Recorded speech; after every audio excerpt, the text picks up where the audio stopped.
త్రుంచి శిష్యులకిచ్చుచు ఇట్లనిరి, మీరందరూ దీనిని తీసుకొని భుజింపుడు. ఏలయనా ఇది మీ కొరకు అప్పగింపబడనున్న నా శరీరము.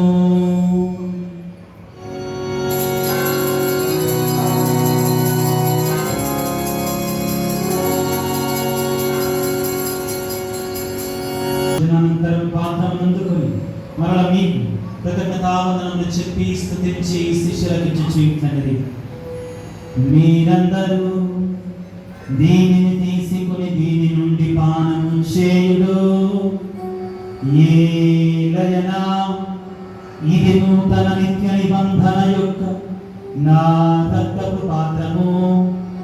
ఇది మీ కొరకును అనేకుల కొరకును పాప పరిహార